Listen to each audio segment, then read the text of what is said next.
I sold my prior tech company and I thought that I was going to be like a rich tech bro all of a sudden. Fast forward, no, that's not what happened. And so I went out and I bought a loft in Greenwich Village in New York. I took that property, right? I would put it on places like Craigslist, or Airbnb was starting to become popular around that time too. I realized that just by booking it one weekend or long weekend during a month, I would make enough to cover the entire cost of that property, and which was absolutely eye-opening to me. Welcome to another episode of the STR Sisterhood. I'm your host, Stacey St. John, and I am so excited to spend some time with you today. Thanks for inviting me into your day. Now, before we dive into this episode, you know it, I'm going to share a quote with you that I recently read, and it says, "Optimism is a happiness magnet. If you stay positive, good things and good people will be drawn to you." I couldn't agree more. Those wonderful words coming to us from Olympic gold medalist Mary Lou Retton. Boy, oh boy. I remember when she got the perfect 10 at the Olympics. I want to say it was back in the 80s, and now I'm really dating myself. All right, friends, in this episode, we are sitting down with Phil Canard. He is the founder of Future Stay, and we are talking all about his journey, how Future Stay is helping hosts like you and me. And we are digging into some really exciting tools that we have been working on behind the scenes. And I'm so excited to share with our industry. So without further ado, let's jump into my conversation with Phil. So today I am joined by Phil Canard, the founder and CEO of Future Stay, and dare I say, the deepest voice we've ever had on the STR Sisterhood podcast. Phil, Well, hello, Stacey. well, hello there, Phil. How are you? No, I'm great. Thank you so much, Stacey, for having me. And I know that was kind of a joke comment, but I really do appreciate it because I know that this community is a really important space, and to be able as a man to come into the community means a lot to me. And so I appreciate it. Thank you. No, absolutely. I am so excited to talk with you because, you obviously are a leader of a prominent tech company in this space. And so often I am talking with everyday hosts, actually like you and me, because you are an everyday host as well, about their story, their journey, what they've learned along the way. I don't often get the opportunity to have that same discussion with the leader of a tech company, someone who is not only a host, but is also serving other hosts in our industry. So let's just start from the very beginning. Tell me about how you got into the world of short-term rentals and what was the impetus for developing Future Stay. Yeah. I mean, how long do you have? Just kidding. So I think the reality is, you know, you and I probably got into this industry the same way that most of your listeners are. Kind of, we stepped in it a little bit. We saw an opportunity and we said, rather than turn this into a problem, I can turn it into a solution. My story started in SCR started about 10 years ago, a little bit over that. I sold my prior tech company, and I thought that because I had a software exit, I was going to be like a rich tech bro all of a sudden. Fast forward, no, that's not what happened. And so I went out and I bought a loft in Greenwich Village in New York, which is where I'm from. Just for everyone that's listening, a loft in Greenwich Village is like a tiny studio apartment where your stove is inside the bed. Essentially, is the way that works. And it's $4 million. No. It's like, I mean, maybe not four, but that's what's happening there. And it's absolutely tiny, and there's street noise 100% of the time.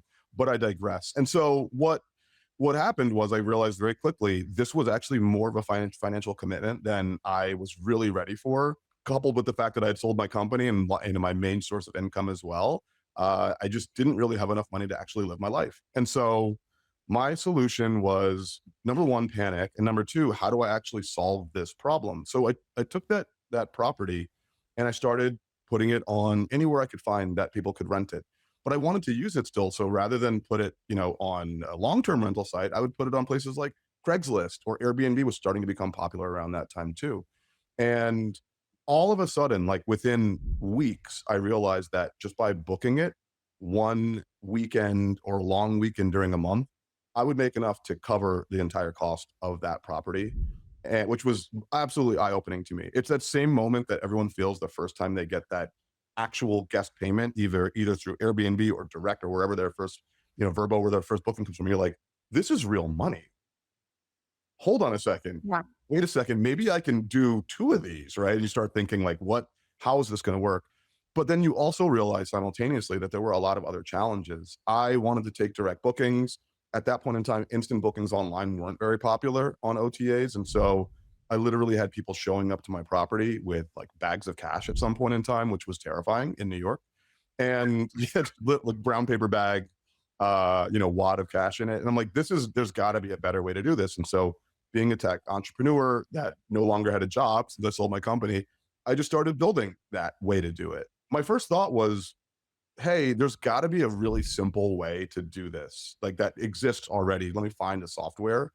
And there really wasn't. There were lots of great solutions for people that were big managers, enterprise Mhm. managers, hundreds of properties. And then there were a couple of solutions for people that were small managers, 10, 20 properties. But there was nothing for me, for someone that really did not want to do this full time. I looked at my short term rental like an investment, not like a second career, Mhm. and was really just focused on making it as quick as possible for me to click a button, get started, do it all the safe way within one platform, and start making more money with my short term rental. So that's what I built with Future Stay, the easiest way to take your short term rental, start take direct bookings, optimize the places where you're listing today, like Airbnb, and just overall be more successful and kind of compete with those professional managers, those big boys that come into your market and start trying to take it over from the top down. Yeah. I love that. So tell me a little bit about, I mean, obviously, so often folks might have an idea of, hey, I have maybe a better mousetrap to build, right? But most people, Phil, don't actually act on that. They keep that idea in the back of their mind. So tell me about the early days once you decided, hey, I think I can build a better mousetrap and Mm. I can serve folks with maybe one, two, or three properties. What was the timeline of actually building the Future State platform? Yeah, that's a great question. So I'm a little bit like, I think a lot of entrepreneurs are like this, and probably rentalpreneurs are like this too. Once you kind of catch the fever for something, you can be really obsessive about it. That's how I am. I'm a bit of a perfectionist also. So once I started building, I really kind of couldn't stop. I built it for myself, and then immediately I became my own worst customer and wanted a million other features. So it went from just being a website to like, wait a second, I want to process payments. Okay, wait a second, I want to be able to process payments and security deposits and escrow. Okay, now I want to be able to share my availability. And I just kind of went crazy building. And then it got only worse, honestly, when I started getting customers. And this is one of the reasons why in this industry, you will see that there are a lot of really open minded, really smart CEOs and founders of tech companies that build a solution to their own problem, like I did at Future Stay. And then immediately, like, you're like, well, hold on a second. You have one property. Why are you building technology for people that have 100 properties? And the reason is because there's two reasons. One is it's a lot cheaper on a per customer acquisition cost basis to sell to someone that has 100 properties versus someone that has Mhm. one, Mhm. right? And also, the person that has 100 is probably in many cases easier to onboard because they Mm. don't have a second. Like, this isn't their second job. This is all they and their team does 100% of the day. But with Future State, I was really stubborn, and I my thought was, look, we're in an industry where 80+% of all global supply is controlled and owned and run by rentalpreneurs, people with between 1 and 5 units. We are the kind of long tail of this market.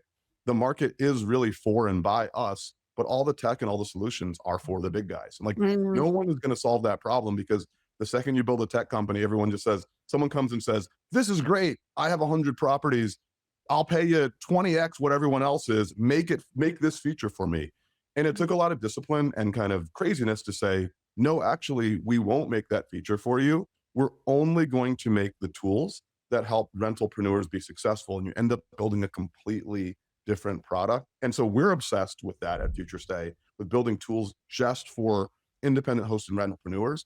And our customers are a little bit obsessed with Future Stay because of that, because we have a Yeah. really different perspective. Yeah. Now, I know you and I have been on panels together where we talk about the concept of being a rentalpreneur. For anyone who hasn't heard the term, share with us how you define a rentalpreneur. Yeah, rentalpreneur is one of my favorite words. It is, I've been an entrepreneur my entire life. I kind of self-identify that way. If someone Mhm, asks what I do, I don't say I'm the CEO and founder of Future. I say I'm an entrepreneur, right? mhm, Rentalpreneur is an entrepreneur who's using short-term rentals or long-term or mid-term rentals, but typically an active manager of a property. So usually MTR, STR, that's using rentals as a way to build some wealth and income in their life. It's mhm. really simple. You don't have to say, I want to scale property management business to 10 or 15 or even 5 units. It's just, I want to change my life for the better Mhm. using rentals. And I Yeah. want to get actively involved so I can make money as rapidly as possible with it. I'm not just going to take it and give it to a professional property manager who's going to run everything for me and I'm going to get a smaller check at the end of each month. I want to be actively involved in my own future and setting my own path. And Yeah. the cool part about rentalpreneurship is this, if you go back 8 or 9 years to back when I started Future Stay, rentalpreneur, there were already lots of short-term rentals. There were like right now globally, they're closer to 8 million, but there were a couple of million at that point in time. And the many more of them were managed by professional managers. And the reason why was because the technology didn't really exist to do it on your own. Unless you lived right next to your property, what were you going to do? Show up and let everyone check in manually and respond to phone calls every single time there was a booking and then get a credit card processing machine yourself Right. because there was no way to do instant booking online. But technology and the OTAs really unlocked a lot of opportunity. And we've seen that balance shift over to regular people becoming the dominant force in the industry. Instead of two properties in 10 being managed, being self-managed, now we're at 8 out of 10 being self-managed. Mhm. And I got Mhm. it.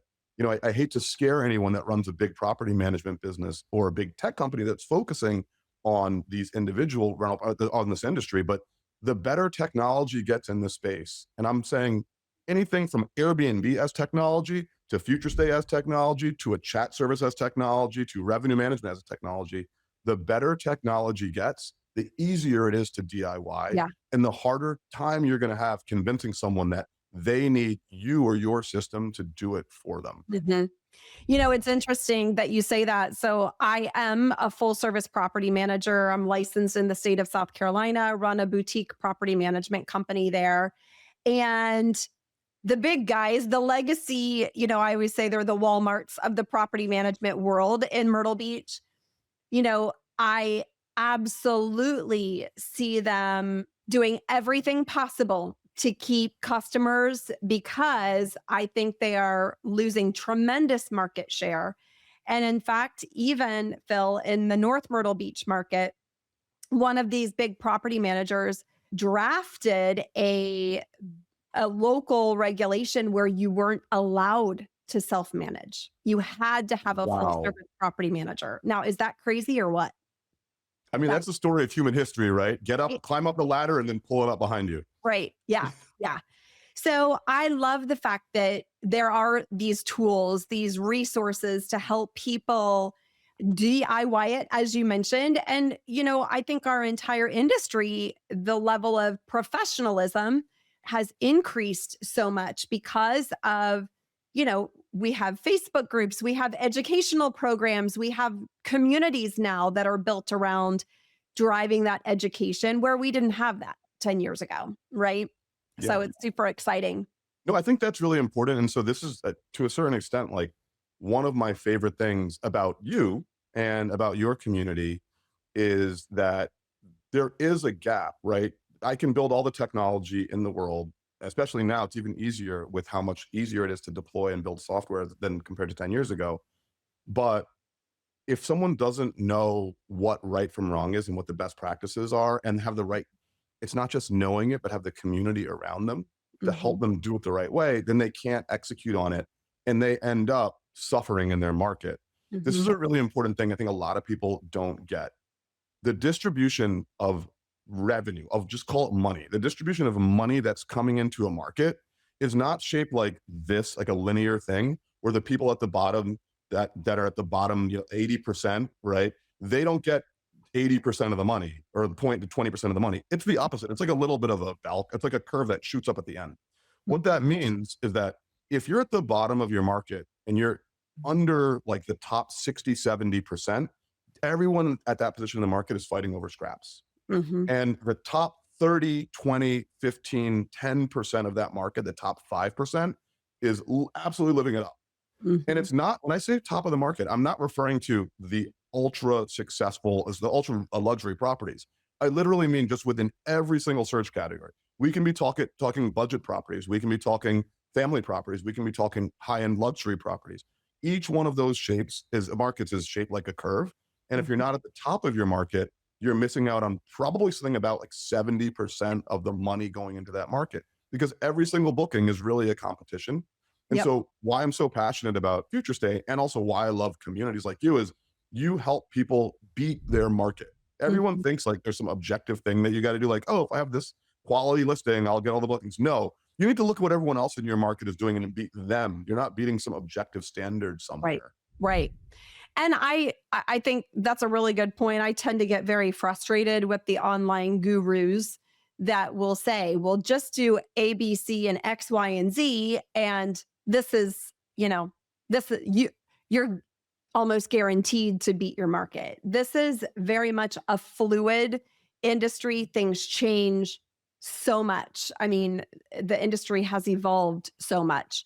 And I think it's important to stay in touch with what is actually occurring today. Because even on Airbnb, you look at the level of and the number of new policies that they have outlined in the last 12 months. It's a very different playing field. Very Yeah, and different it's field. overwhelming for it's overwhelming for the professional host. Like it's overwhelming Mhm. for my company sometimes. And we're an Airbnb partner. We've been a partner for 7 years. We're getting weekly or bi-weekly briefings with them, Zoom calls, hours, right, to keep up with this. Mhm. There's no way that an average individual host or rentalpreneur is going to just remember all of these things and understand them all. Yeah. And that's kind of where, at Future Stay, we really are strong proponents of like, you can build the best tech in the world if you don't have a team to support it. And that Mhm. team can help people understand and guide them towards success. Like they're not going to Yeah. win. And Yeah. so even if you are using no product or if you're using a different product, like have the people around you be in the right community where you can learn these things, right? You don't Yeah. have to learn them from your tech vendor. You Right. can learn them from a community like Stacey's community or find another place online or even just get a bunch of hosts together yourselves and talk about these Mhm. things and keep on Mhm. top of it because this is what the difference is between someone being in the 50th percentile of the market or being in the 80th percentile of the market and really starting to win. Yeah, totally. One of the things that I want to ask you about is, you've talked about having the right team behind you to support. One of the things I love about Future Stay is your team not only, supports your clients in helping them grow their direct bookings and having a platform so people aren't bringing brown paper bags full of money when they check in, but you're also helping them in improving their listing. Tell me about the evolution of that service and maybe share with our audience a little bit about what that looks like because I think it is so unique. I think that a lot of people, when they think about Future Stay, they think about direct bookings, and that's by design, right? Like where Future Stay, I think, has if there were a Guinness's Book of World Records specifically for short-term rental websites, I think we would hold the world record for the most short-term rental websites created. We probably would beat like WordPress and Wix. We've created over 100,000 short-term rental websites at Future Stay. Wow. So people think of us and is very synonymous with that. However, the reality is that like direct booking website is not something where you create a website and unless you have existing direct demand, it doesn't change your life tomorrow. It's Mhm. great because what it does is it allows you to start building referral business and direct business and repeat business and earn your way up to that state where in 18 months or 12 months or 6 months or 24 months of doing the right things, you have a good percentage of your business coming direct. And that is how you build independence and that's life changing. But people want to click a button and make more money. They want to Mhm. start today doing that. They don't want to wait, and then figure out how to make more money a year from now. And so with Future Stay, we also believe that it's really important to be very performant in your market and to think about optimization the right way. And we saw a lot of really smart people who are really good at their day jobs building really bad Airbnb listings and getting absolutely demolished in their market. I mean, we should have a Airbnb listing, horror stories of trade one day. But I mean, you name it, I've seen it. We all know the proverbial like picture of the bathroom as the first picture. Airbnb now, thankfully, like AI's that, and it's like that's not the right picture, right? But Right. everything from one word titles to not understanding the distinction between occupancy and number of bedrooms, and like having a completely great property that has like the wrong occupancy. And so they're like, why are people only booking it in couples when I have a 4 or 5 bedroom house? Well, right. So you see all the mistakes over and over and over again. And I just got tired of looking at people that could and should be successful because they're putting in the work and the time, Mhm. and they're just too busy to read a report that's on a computer screen, or they just didn't know where to even begin. So we built optimization into future state as a service. We have our own tools that we run internally, and yes, we use everything from AI to air to various APIs and market data, like anything you can think of that exists that touches optimization. We pull it all in so that our customers don't have to, and then we have a real human that reviews all of it and figures out like what's actually happening in your market, what's Mhm. happening with your listing, and why. Like, why are you in the bottom quartile of your market? Is it something that's fundamental to your content, right? Is there just something wrong on the listing itself? Mhm. And I think that's one misconception. I think people think of Airbnb optimization as like, here is your Airbnb listing. Let us change content on your Airbnb listing, and that will Mhm. make you successful. Unfortunately, that's like one of the three pillars of optimization. If you just change the listing content and you do nothing to your competitive set analysis and to also the consistency of how your listing is performing, you will Mhm. never be super successful in your market. Like, you might be making enough money for yourself, and that's great.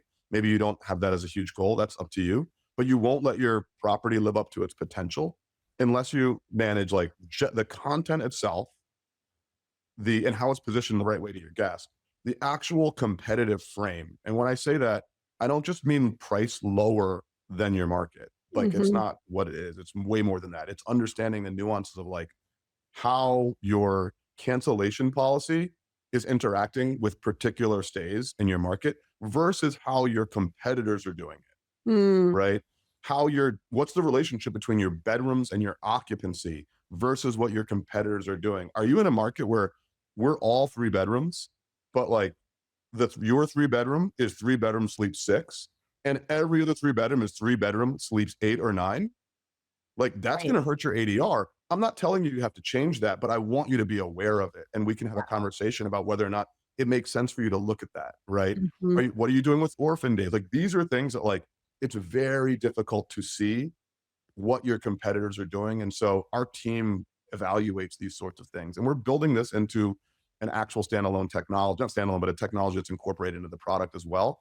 We train that technology on our team doing it. And so you get the kind of firsthand knowledge of our team who's been doing this for years and is really, really good at it. I look at these too because I'm really passionate about making sure people are not just like underperforming. And then the Mhm. last, and I think the one that's probably nearest and dearest to your own heart, the nearest the Mhm. pillar is you have your content, you have your competitive set, and then you have your consistency. Yeah. And what that means is you can have the best pricing, availability, restriction set, policies, everything, and a great listing. And if people are having bad experiences at your STR, they will tell everyone. And Oh, that's yes, going to I will. impact, they'll let everyone know. That'll impact your position in the algorithm. That'll impact your people will go and they'll find your website and give you a bad Google review. No doubt about it. And it's interesting because I spoke at a conference a few weeks ago, and there were a couple of speakers that got up and talked about, how to increase your revenue and how to improve your performance as a short term rental. And I thought it was so interesting that everyone was talking about design and your photos. And I, while those are so important, don't get me wrong, they're absolutely important. It is imperative that Mm, you deliver a quality experience for your guests, because in the absence of a good operation that allows you to deliver that consistent experience, you could have the most beautiful property and the best photos, but your listing will tank if you can't yes. deliver. I mean, there's this big misconception that you can design your way. And I love design. So like, Right. I'm not even saying this, like, I think I get probably more excited about the design part than I do about like running the numbers for a new STR. Yeah. And, I get in trouble sometimes at home because of that. But, but like, so this is not a personal preference. This is just being real about how you win. Yeah. Like, you can't design your way to the top of your market. You can design your way to getting a lot of eyeballs, and you can design your way to being in the right slice, the right room in the market by Mm-hmm. spending the money and putting amenities in. But no one will stay at your property if they're having if your guests are having a bad and tough time. And Airbnb specifically, more than any other platform, goes out of their way to make sure that guests have really good experiences in the properties that they have Mm-hmm. prominent visibility. Everyone has to remember for a second, we all, like, if you're a rentalpreneur, you're not Airbnb's customer. You're Airbnb's supply, Mm-hmm. right? We are their partners as supply, Mm-hmm. and they choose their customer is the person that's paying, putting a credit card in and booking that reservation. And Yep. so they are going to always prioritize their customer experience, just like you always need to prioritize your guest experience, right? That's the same customer that we have too. Mm-hmm. And so Mm-hmm. that's not a knock on them. It's just a reality check, Yeah.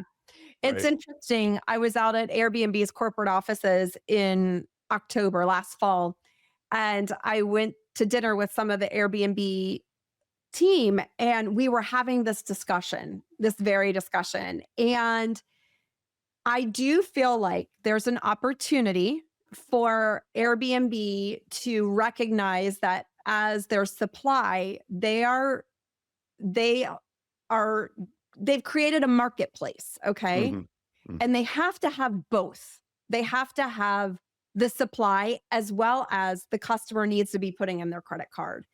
I often find, and again, no slight on Airbnb, I often find that at times it feels like they are favoring their guests more than understanding the supply side, or maybe hearing from their supply side before Yeah. they make huge policy shifts.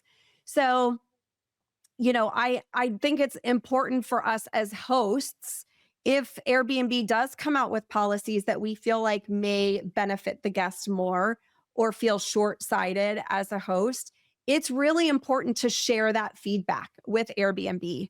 I have a market manager and can share that feedback, individually, but Yeah. Airbnb has a feedback form that any host can go to and share their opinion. I would strongly encourage anyone who is, feeling that they want to have their voice heard. I guess, shall I say, do it in a professional way, but let Airbnb know your feedback, right? Because unless they know a problem exists for us as hosts, they're certainly not going to strive to solve it, Yeah, right? you're 100% right, and I think you said a couple of really important things there. The first is, right, a marketplace has two sides. Hmm. And so if one side collapses for whatever reason, then the marketplace overall is unstable, right? I think Airbnb is, I think they know that lots of people want to list on the platform, and they are not the only game in town for sure. There are other OTAs that are really useful, depending on what kind of property you have and where you're located.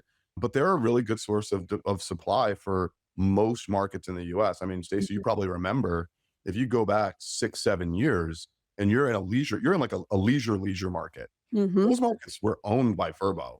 Yep. Like, Airbnb would do nothing for you Hmm. in leisure markets like 7 years ago. I mean, Hmm. it's no reason to even list, Hmm. right? Hmm. And now Yep. Virgo's still strong in those markets for sure if you're set up the right way, but Airbnb is useful in almost every market. And Yeah. so, not that they're the only game in town, but they are the biggest game in town in many ways. Although Hmm. it's really helpful to remember that when you put everything into consideration, Airbnb is responsible for less than a third of all vacation rental bookings globally. Hmm. Like, there's a big world out there, guys, right? And so direct bookings are part of it, other OTAs are part of it, et cetera. And I'm not one that says like, hey, if you have one listing or two listings or three listings, you need to go buy an enterprise tech stack and a channel manager and list on 45 channels and OTAs you've never heard of. Yep. And the reason why, and get a direct booking website and then manage that and do Facebook ads. And The reason why is because each one of these marketplaces has their own algorithm, Yes. and they all reward people that are winning, and they all penalize people that are losing. And the more that you add, the less likely it is you're going to win on any of them, right? Yeah. Unless you have the ability to pay attention to them all and have the Yeah. right team and the right guidance to set them up. And so, what my guidance is usually to rentalpreneurs is, if you're on one channel and you see the potential on that channel, let's get you working on that channel and performing on that channel the right way before we start just randomly throwing other things into that mix. It's like, I'm a technology guy. When you're writing code and something isn't working correctly, or you're building a marketing funnel and you're not seeing the right results, you don't just start adding more marketing funnels. Right. You fix something. Oh, here's the problem. Let me fix this problem. So we like to get one channel set up the right way before starting to add additional channels. The one exception to that is direct bookings. And the reason why is, direct bookings is kind of like the old joke people make about trees, right? It's like, what's the best day to plant a tree 20 years ago? What's the Mhm. second best day to plant a tree today? Okay. Yeah. And so direct bookings work the same way, right? Like, start your direct booking site right the second. So that way you can start capturing, and the marketing associates with it. You can start capturing guest information when they want to make repeat bookings, and you can work your way up to that target. If you Yeah. wait 3 years, you'll be in the same place 3 years from now trying to figure this out, right? Yeah. So really important stuff. I mean, I think the reality is Airbnb is the first step in many rentalpreneurs' journeys, but it's not the last step. And Sure. it doesn't have to be your last step. Yeah. And I also think it's powerful that we're not asking people to choose. Like, you can have your direct booking website set up and performing for you and still focus on improving your Airbnb listing, right? Because both are going to lead to revenue growth, right? It's not one or the other. So I love that. And I love that you have a team, again, that's dedicated to serving your customers to help them improve their listing. Yeah. I also want to share how excited I am. So, Phil, you and I know that you and I have been working on a project. Future Stay has been so remarkable in helping bring an idea to life that I have had. And so, let's just, if you're cool with it, let's just give people a sneak peek and share. And then we'll drop a link to this tool in the show notes as well. But one of the most important aspects of our guest experience is the cleanliness. And I also think it is one of the most scary yet controllable pieces to the puzzle as a host, because we're scared because we're relying on other people to clean the property. We're scared that, oh my gosh, my cleaner did a good job. And we're scared that we're going to get a text message 15 minutes after a guest checks in and says, hey, there's a hair on the sink and stains on the sheets, and I want a free night, Right. and it is, I think, something that is a controllable, but until we have the right information, it's difficult to control. And so, one of the things that I've been working on with the Future State team is a tool to help us understand the information behind how well our cleaners are performing, and also how that translate into our rates, right? And so, Phil, first of all, I just want to thank you for helping bring this to life. Talk to us a little bit about the tool itself Yeah. and what folks can expect. So the Clean Connection is a tool that helps you as a host understand the impact of cleaning on your performance. Mhm. Not just, hey, the obvious, if I have higher cleaning scores, I should do better, but actually track that over time.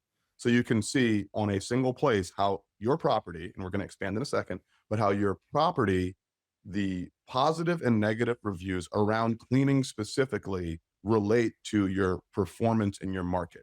And I don't just mean your performance in saying, well, how much revenue did you make or what was your occupancy number, but actually taking those two numbers together to create a third number, which is called RevPAR. I like to Mhm. call it real earned, right? Mhm. And say, take that real money earned and how much money did I really earn based on how much availability I had, and how my cleaning scores on Airbnb and also on Verbo impacted that. Yeah. That's what I'm super excited to share with you guys. The cool part about it is because those numbers aren't tracked historically in a very visible way, once you take a property and you put it into the clean connection, we start tracking it for you. So, kind of like the planting of a tree, you add your property to the clean connection as soon as you can, because that's what triggers our system to track it for you going forward into the future. So, when you want to decide next year from this time, when you want to look back and see how negative cleaning reviews or better cleaning scores impacted your performance, you'll have all that history in there. Yeah. So that's just the beginning of the clean connection, because obviously you want to see how your property is doing. You may have multiple properties and you might want to see, you may have different cleaners for different properties. You may have cleaner one on property one and cleaner two on property two. And so you can see how those different properties within your own portfolio are tracking over time for cleaning. You also can use Clean Connection to diagnose problems. So we do review sentiment analysis and we grab any of your reviews that had negative cleanliness sentiment in them or positive cleanliness sentiment. And so you can see exactly what those problem issues were and surface them and start to work on those. And the way this all comes together, and my favorite part of the tool, which we were going to give Stacey the tool like a week ago, and she's like, "This is great, but guys, I want it." So, and we love that, because our goal is to make this like the most useful thing possible for you listening, right? For anyone who's listening and thinking, how do I know that cleaning actually matters? And how do I actually see how I stack up? This part really seals the deal for me. So when Stacey said this, I was like, okay, guys, we got to do this. This is great. And we immediately started working on it. It allows you to add your competitors in your market. And that means you can literally go grab we tell you how to like create your own simple comp set, right? And you can go create your own comp set that way and grab their listings, put them in, and we'll track your property's performance against your competitors in your market on the cleaning side. So you can see when their scores are dipping and your scores are dipping. Maybe it's a seasonal thing. Maybe guests that come in spring are more picky. Who knows? You'll see. I don't know your market. You probably don't know either. Let's find out by all looking at it together, right? And you also get to see how the cleaning fees themselves change over time. So you'll see, for example, are the properties in your market that have lower cleaning fees, are they actually cleaner than you? That doesn't sound good, right? Or the opposite might be true, right? And so you need to figure out, we give you the ability to kind of see these Yeah. hidden things so you can really paint your own picture about how cleaning relates to the performance of your short-term rental. I'm so excited about this for so many reasons. One of the things that I will share, I meet with my Airbnb market manager monthly. And for, about 3 years now, they've been after me about my higher cleaning fees. My cleaning fees are relatively higher by about 30% than a lot of the competitors in the market. And what's interesting is that a lot of my competitors in the market have absolutely horrible reviews when it comes to cleaning. And so, selfishly, Phil, I will tell you, I am so excited to actually show this data to my market manager to say, hey, listen, yes, our cleaning fees are higher. Why? Because we invest in good quality cleaners. We Right. invest in inspecting every unit before a guest ever walks in. That doesn't come free. Like, I don't have people volunteering, I have people that I'm paying, right? Other people don't invest to that same level. And so I'm excited to share actually the data around why I'm doing what I'm doing when it comes Love it. to investing in cleanliness. I love it. We got to get you in and tracking. So you'll have a couple of, weeks I of know. data to show them the next time you meet them. And Stacey, this is super important. I want to share this because I think some people are probably listening to this and saying, wait a second, Stacey, are you getting this information from Airbnb about your competitors because you are Stacey St. John? Or it's because when you get to a certain size of your portfolio, Airbnb gives you a market manager to sit down with and answer your questions. Now, Stacey should be getting it anyway because she is Stacey St. John, but she's getting it because she's built her business to a certain size.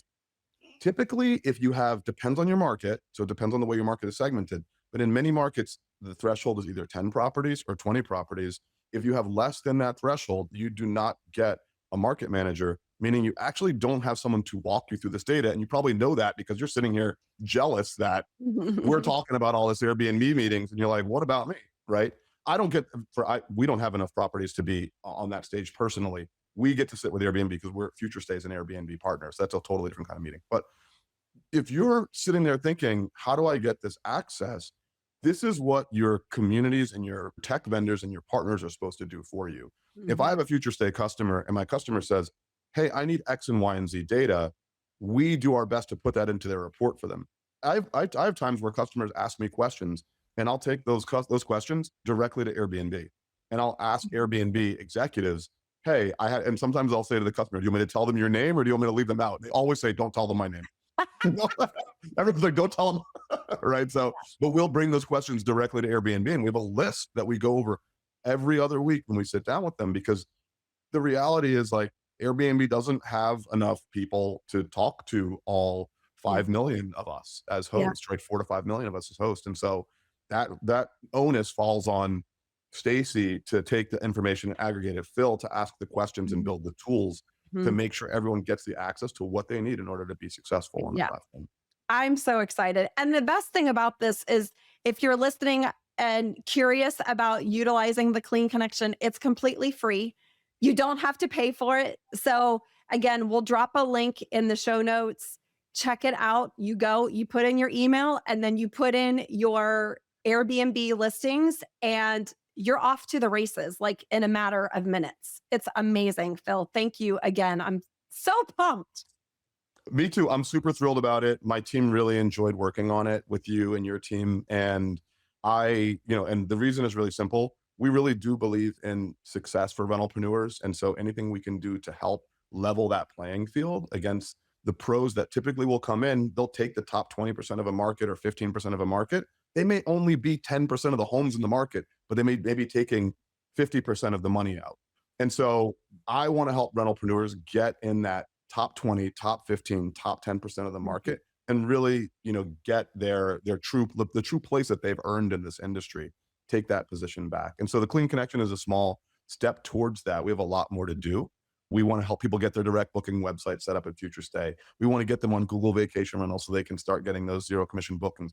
We want them to be able to start collecting email addresses the right way, not against terms of service today, so that by next year, by next month, by next quarter, they're really starting to get those direct bookings. And then we want to get their Airbnb listing to perform better than anyone else in the market, get all the value that they can out of that property. So we're super passionate about all of that, and have the team, and our team is just as passionate about it as I am. So we're excited to launch the Clean Connection with you. I want to help people understand that relationship. And guys, remember, Airbnb optimization isn't just about what's on the page. Getting your cleaning scores right is as Yeah. important as getting your pricing right, and it's as Right. important as getting your photos right. It all Amen. works together holistically. Amen. And again, I just want to say thank you for all that you are doing beyond the Clean Connection, but all that you're doing to help hosts. Oftentimes hosts with, one, two, three, four, and five properties don't, as you mentioned, don't feel like they have the same resources as the larger folks. And so I love that you have specifically focused on this niche. And so, again, if you're listening or watching and you're like, you know what, I want to find out more, or I want to build my own direct booking website, and I've always been afraid of tech. Guess what? Future Stay is like the easiest thing ever to build your own direct booking website. You literally drop in your Airbnb link, and like in a matter of minutes, again, they have your website draft ready for you to review. It's amazing. So definitely go check that out. Okay, Phil, I'm going to ask you, I want to move to the lightning round, okay? Oh, let's go. Okay, so I'm going to ask you a series of questions, and you have to answer with the very first thing that comes to mind, okay? Okay, before that, I want Yeah. to let everyone know that I've never seen these questions, and so I'm excited for this. These are true lightning round questions. Let's go, Oh, Stacey. great. Okay. Number 1, where is your favorite place to vacation? Oh my gosh, this is going to be such a silly answer, but my wife and I love going to, like, all inclusive resorts where we don't have to Mhm, plan anything or do mhm, anything. mhm. Because when we finally get a second to vacation, we want to, like, literally sit in the pool and drink margaritas, like, and do nothing else. So it's like Cabo. I mean, like, the most, like, Tulum. You know what I mean? Yes, Like, we're yes, not going anywhere super fancy. We're like sitting in a pool and like doing nothing. yep, yep. Okay, so if you have to pick one location with your favorite all-inclusive resort, where would it be? It would be Playa del Carmen, Ooh. which is where my wife and I got married. We got married in we got married and we rented an entire street of vacation rentals, Wow. and had the ceremony at one of the vacation rentals and forced all of our friends and family to, this was like prior to COVID. And it's like forced them, they had never stayed, these are people that have never been in. They're like, oh, this is what Phil does. Okay, this makes sense, right? They all loved it. So yeah, when we do a real trip, we stay in STRs. But when Yeah. we're doing an unplugged trip, we're like, click, Yeah. show Yeah. up, sit on, like, we don't even check in, just right to the pool. We have the margaritas waiting. Baby. There Let's you go. go. There you go. Okay. Next question. Where's one place you've never been that you want to visit? Oh wow, I want to visit Monte Carlo. Mm. Really, really bad. So I speak a little bit of French. I've been attempting to learn French for most of my, like, even young adult into adult Mhm. life. And I have an uncle who it lives in the Monte Carlo, who's like, how every family has that one person who's like the most mysterious man alive. Right. So Right. he's like that guy. And I'm like, I want to see where this guy lives, right? Like I Yeah. see him at reunions and so on. I just want to go visit him and see like what his There life you is go. like out there. There you go. I was in Nice, France on a cruise and we did an excursion. Where did we do? I can't remember where the excursion was, but one of the excursion options was to go to Monte Carlo. And I just wanted, we didn't end up going, but I was so curious to see all the cars. Like it's Yeah. the richest, however, 11 miles in the Right. planet or something like that. It's I feel crazy. like I'm gonna go there and it's gonna be like a James Bond casino scene, and all of a sudden there's gonna be like a super villain. I don't even know. Like I just got to check it out. Exactly. No idea. All right. Next question. What's one thing you know now that you wished you knew when you were starting out in the world of short term rentals? Oh, the biggest thing that I know now that I wish I knew when I was first starting out is that doing one thing better than anyone else really matters a lot. Like being set up the right way on one channel as opposed to trying to like spam 100 channels, or Mhm. having like one thing that your property is known for as opposed to trying to be every single type of property for every single type of guest. Just like Mm, yes. really finding who you are and like what your target is and really excelling at that one thing. Like find that niche, find that one lane to perform in and just kill that one lane. Love that. That's great. That's great. Okay, next question. What's the best piece of advice you've ever been given? Oh, my favorite piece of advice was given to me by one of my advisors at Future Stay. I'll say his name here, and then I'll send him this clip. Hey, Gene. Gene Quinn, who is a retired, very retired, a lot of fly fishing and so on. Mhm. Really great guy. Who's a retired media executive, and both in traditional media and also travel media. He's the founder and exited founder of T News, which, if Mm, anyone knows, that was I believe purchased. Sorry if I'm getting the names wrong. Purchased by Focusrite and turned into Focus Wire a few years mm, back. So it's like a really reputable, actually the first travel technology news platform and like a really mm, reputable platform. Great guy.